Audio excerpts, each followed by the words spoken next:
종아리 통증에서도 여러분들이 꼭 잊지 말아야 될 포커싱이 있다. 종아리가 아픈데 허리 문제일 수 있습니다. 전깃줄처럼 탈아서 허리부터 해서 쭉 허벅지를 따라서 종아리까지 도착해야 됩니다. 이 헷갈리는 종아리 통증을 그럼 다른 것들과 어떻게 구분해야 되느냐?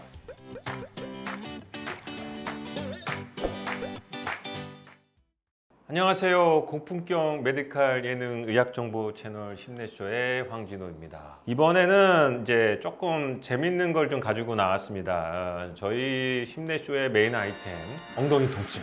그거에 이어서 이제 제가 강력하게 밀고 있는 아이템 중에 하나가 이제 종아리 통증이다.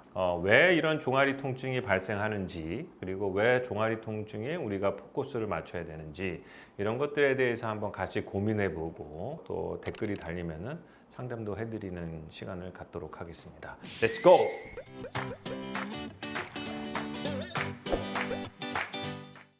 저희 나라는 참 표현이 다양하다, 이런 말을 씁니다. 그래서 이 환자분들이 종아리 통증으로 오셔서 이게 뭐 엄청나게 많은 다양한 표현을 쓰세요. 뭐 종아리가 당긴다, 땡긴다, 쥐가 난다, 저리다, 다리가 붓고 통증이 심하다, 뭐 수도 없이 많은 표현을 쓰시기 때문에 의사가 잘 캐치하지 않으면은 여러 가지를 간과할 수밖에 없는 것도 종아리 통증이다. 종아리 통증에서도 여러분들이 꼭 잊지 말아야 될 포커싱이 있다는 걸 설명드리고, 거기에 하나하나씩 짚으면서 설명을 한번 가보도록 하는 시간입니다. 종아리가 이제 우리 몸에서 어떤 역할을 하는지 되게 좀 고민을 해보실 필요가 있는데, 보통은 다리에 있는 피를 심장으로 올려주는 펌프 역할을 하는 근육이라고 보시면 되겠습니다. 종아리 자체가 근육으로 이루어졌기 때문에 메인 기능은 뭐냐면 우리가 걷는 데 작용합니다. 그래서 여러분도 아시겠지만 이제 달리기를 하거나 걸을 때 발이 뒤꿈치부터 닿거든요. 이렇게 뒤꿈치가 닿고 점점 앞으로 가면서 결국 앞꿈치로 치고 나가죠.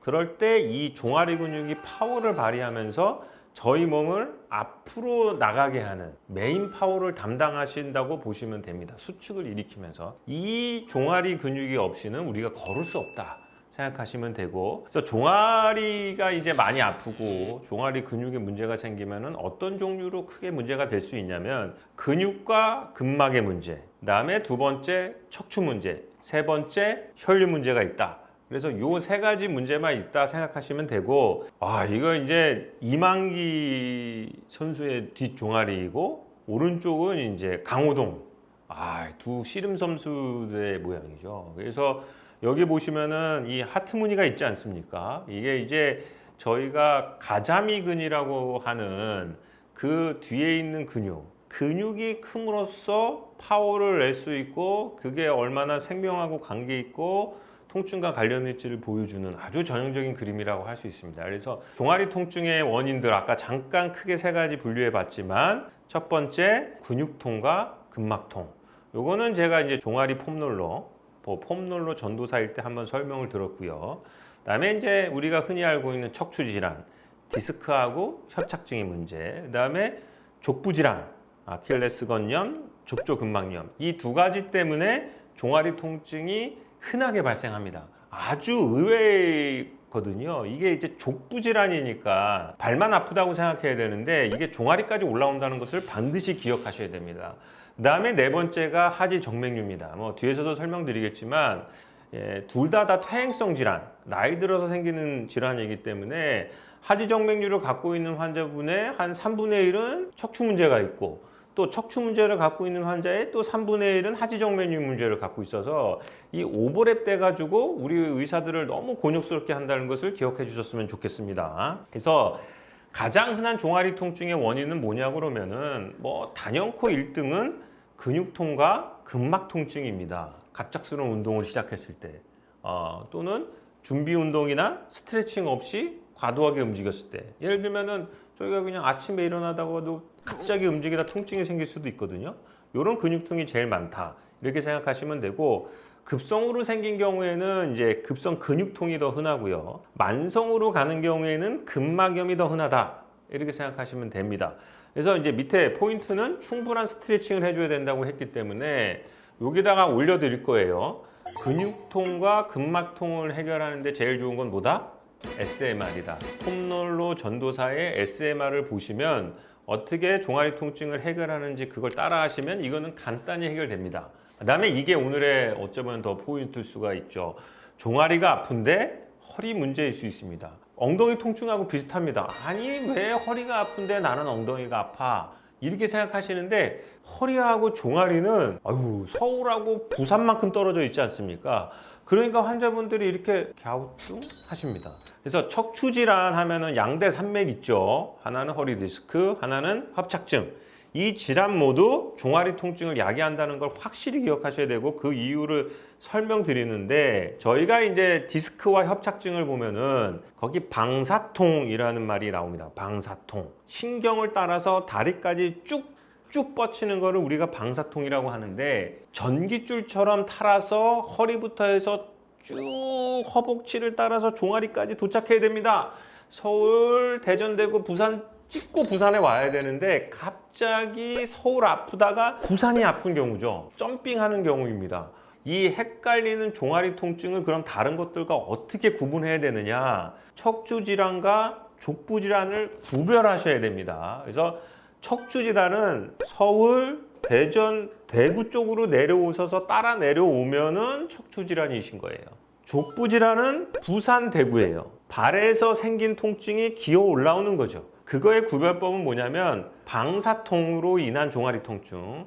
서울, 부산인 경우는 걷지 않아도 아프고 누워 있어도 아프고 뭐 앉아서 밥 먹을 때도 아픕니다. 그런데 부산에서 생긴 족부 질환은 움직일 때 아픕니다. 걸을 때 아프고 걷고 나서 아프고 잘 때는 오히려 편안해지는 거죠. 그래서 이 포인트로 구별을 꼭 해주셔야 됩니다. 물론 구별이 안 되는 경우도 많고 섞여 있는 경우도 많지만 허리 질환이 종아리 통증만으로 봤을 때는 족부 질환하고 이렇게 구별해 주시면 되겠습니다. 그다음에 이제 그 다음에 많은 게 척추 질환과 하지 정맥류 구별법입니다. 척추관 협착증은 가만히 서 있으면 증상이 완화된다. 서울, 대전, 대구, 부산으로 따라 내려가면 허리 질환이다. 하행선인 경우에는. 하지 정맥류 같은 경우는 피가 밑으로 고여서 축적돼서 다리에 피가 고이는 거거든요. 그러니까 가만히 있어도 다리 저림이 계속 된다는 뜻이고요. 협착증 환자 같은 경우는 환자가 뭐라고 표현하시냐면 선생님 저는 한 5분만 쉬면 멀쩡해요. 그런데 또 한 100m 가면 못 가겠네? 뭐죠?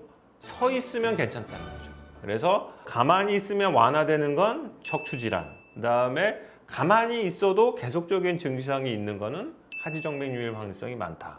이렇게 생각하시면 되고 그리고 족부질환, 아킬레스건염, 족저근막염, 발목 터널 증후군, 발목 불안정성인데 3, 4번은 이렇게 많이 흔하지 않은데 족저근막염하고 아킬레스건염은 반드시 기억을 해주셔야 돼요. 우리가 뒷종아리 여자분들 하이 신으면 팍 쓰는 근육이 아킬레스건인데 거기에 염증이 생기면 발을 차고 나가지 못해요. 아파서.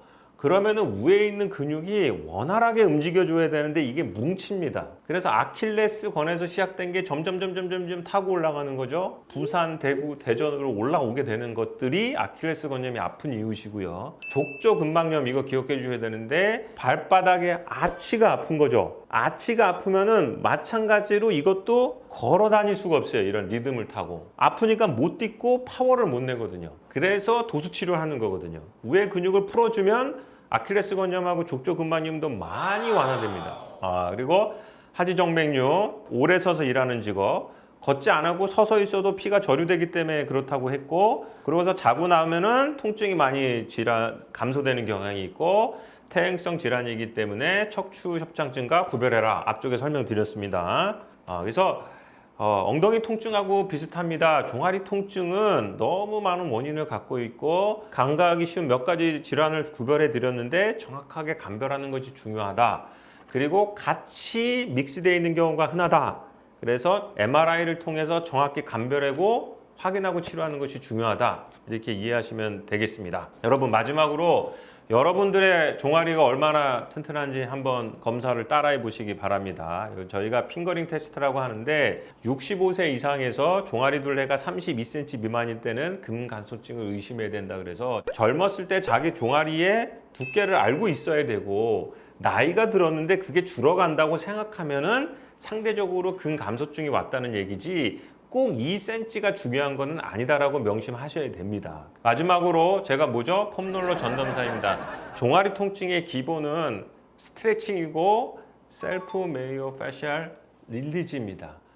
당장 요 폼롤러 운동법으로 가셔서 종아리 통증 해결할 수 있는 법 많이 해보시면 한 반 정도는 해결하실 수도 있을지 모르겠습니다. 빠르게 달려왔는데 감사드리겠습니다. 반드시 구독, 좋아요, 알림 설정 눌러주시면 감사하겠습니다. 심내쇼의 황진호였습니다.